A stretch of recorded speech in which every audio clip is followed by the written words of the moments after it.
Some people possess an intense empathy that acts like a finely tuned instrument, picking up on the emotions of others with remarkable clarity. This heightened sensitivity is not just a trait, but a calling, a signpost pointing towards a greater purpose. Imagine walking into a room and instantly feeling the undercurrents of joy, sorrow, or tension.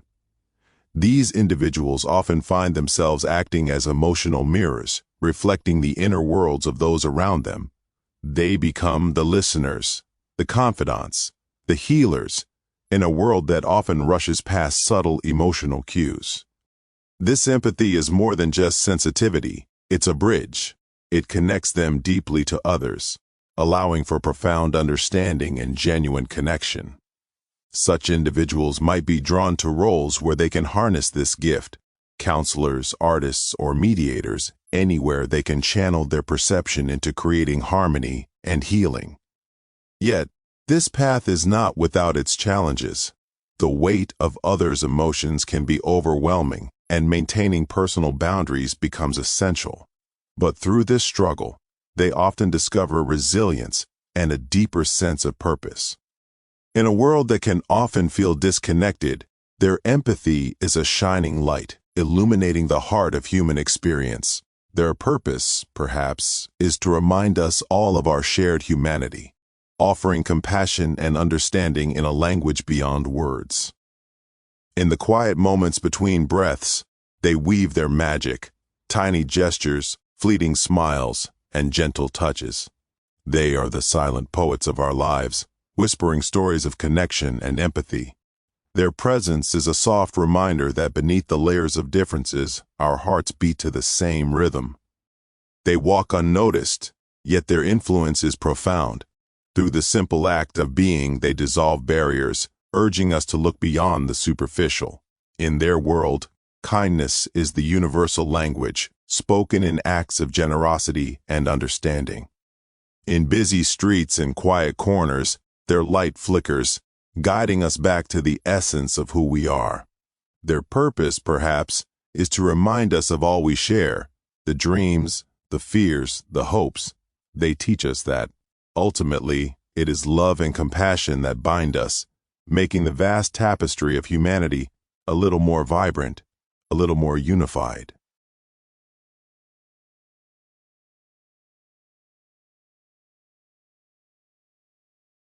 Being chosen isn't a blessing bestowed in a moment of glory.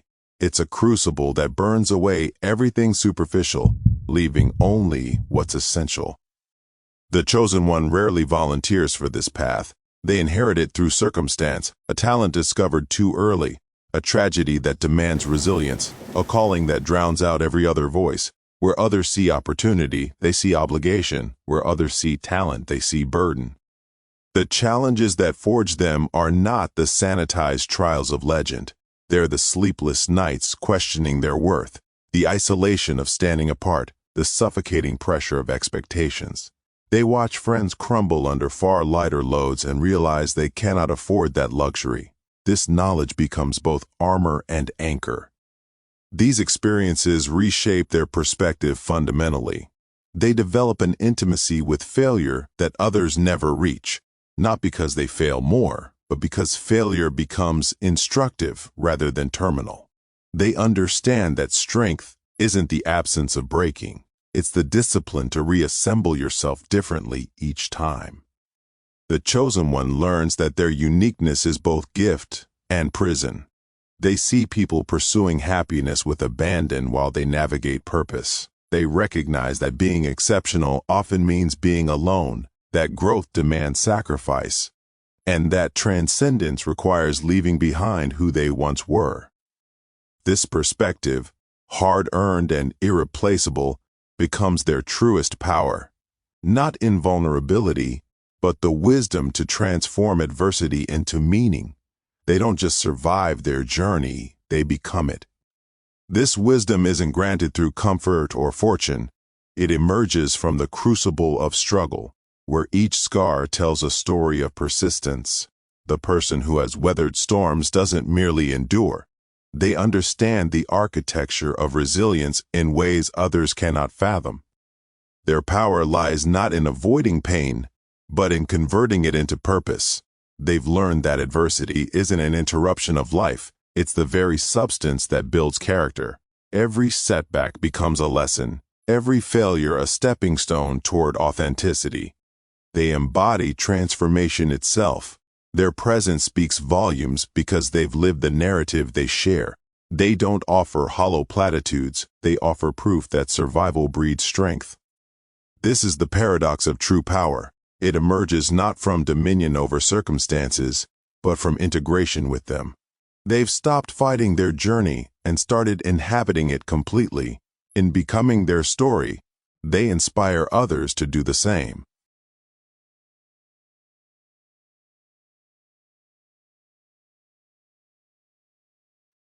Those destined for greatness often possess an uncanny ability to sense what others cannot perceive. This isn't mystical.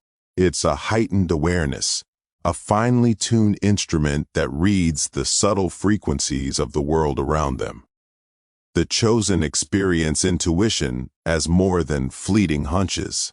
It's a persistent whisper, a magnetic pull toward certain decisions, people, and paths. When others debate endlessly, the chosen simply know.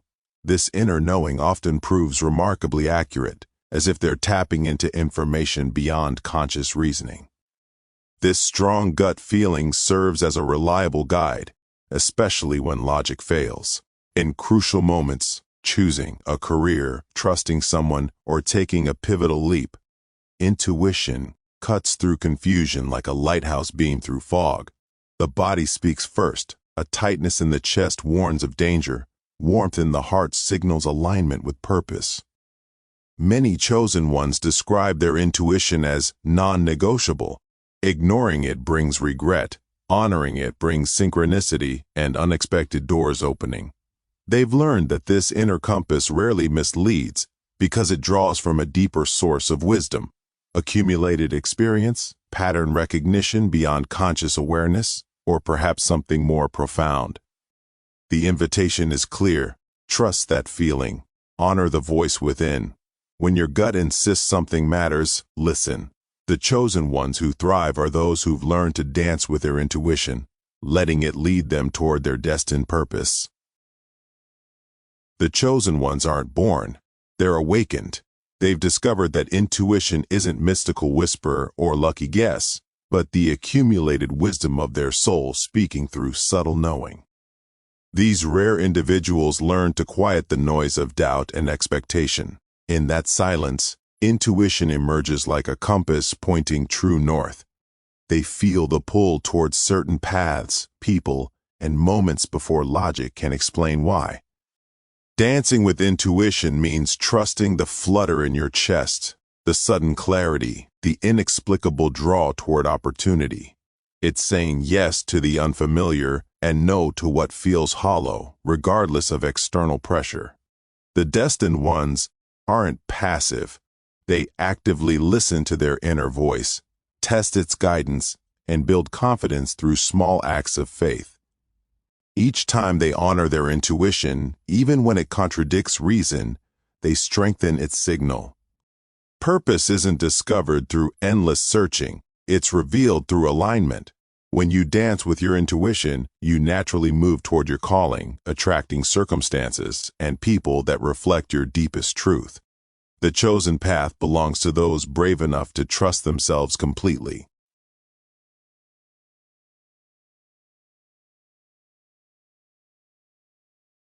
That persistent feeling of not belonging, of standing apart from the crowd, is often dismissed as mere awkwardness or social anxiety.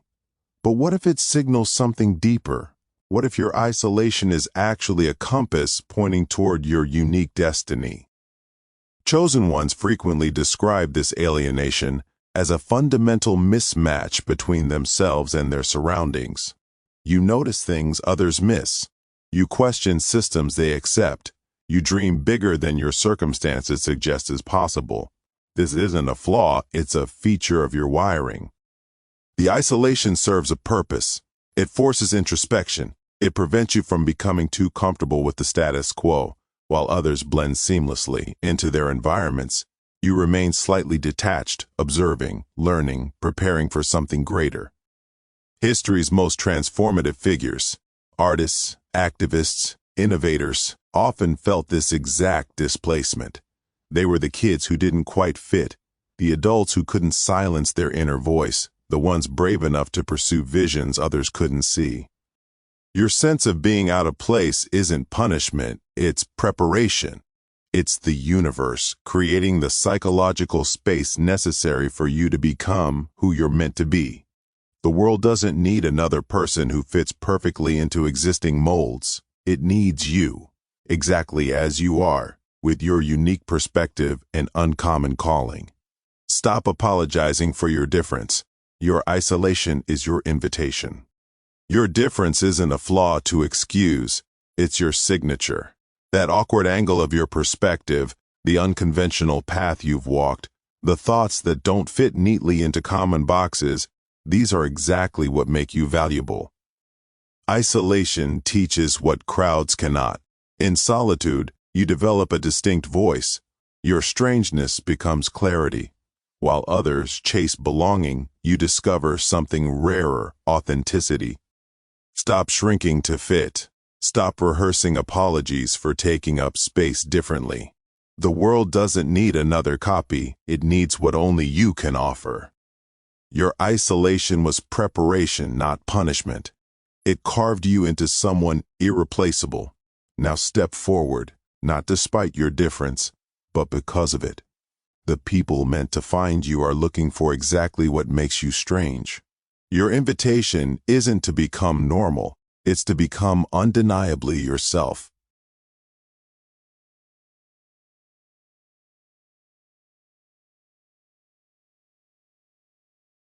There's a particular warmth that fills your chest when you help someone, a sense of rightness that transcends ordinary satisfaction. This isn't accident or coincidence. When service calls to you persistently, it often signals something deeper, alignment with your purpose. Throughout history, those who've left lasting legacies rarely pursued accolades.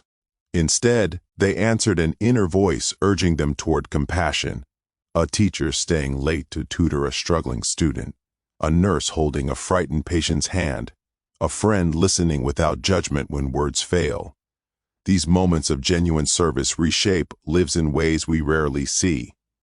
Your calling to uplift others isn't a distraction from your path. It may be your path. Purpose isn't always found in grand achievements. It blooms in the daily choice to ease another's burden. When you feel that magnetic pull toward helping, you're sensing something authentic within yourself awakening. The world measures success through many metrics, but perhaps the truest measure is the lives you've touched. If service energizes rather than depletes you, if lifting others elevates your own spirit, then you're not just helping them, you're fulfilling something essential in yourself. Trust that calling. It knows something you're still learning. Your calling whispers before your mind catches up. It's that persistent pull towards something that doesn't always make logical sense. The career that excites you more than money, the relationship worth fighting for, the dream that won't let you sleep. Your calling knows your depths before you do. Trust it, even when doubt creeps in. That inner voice has access to your truest self, your gifts, your purpose. It's been quietly observing what makes you come alive, what problems you can't ignore, what contributions feel sacred. You're still learning who you are. Your calling already knows. It's patient with your hesitation, gentle with your fears. Listen to it like you'd listen to someone who loves you unconditionally, because that's what it is. The path won't always be clear, but the direction will be. Follow the pull. Your calling isn't trying to trick you, it's trying to guide you home to yourself.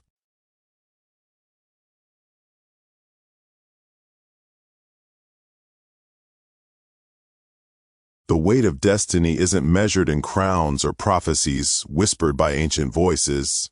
It's found in the quiet moments when you choose compassion over indifference, when you stand up for someone nobody else will, when you transform your pain into purpose. Being a chosen one means recognizing the power already within you, the ability to inspire, to heal, to create change. It's not about waiting for the world to recognize your importance. It's about showing up authentically, doing the work others won't, and touching lives in ways both seen and unseen. Your impact ripples outward in ways you may never fully understand. A kind word saves someone's day. Your courage emboldens others. Your persistence proves that change is possible. You don't need special powers or a dramatic revelation. You need only to choose, daily, to be the person who makes a difference. The truest chosen ones aren't selected by fate. They select themselves through their actions, resilience, and unwavering commitment to something greater than themselves. Thank you so much for watching. I truly hope this video resonated with you and provided some valuable insights. If you enjoyed it, please give it a thumbs up, and don't forget to subscribe for more content like this. I'd love to hear your thoughts, so feel free to leave a comment below. Until next time, take care and see you in the next video.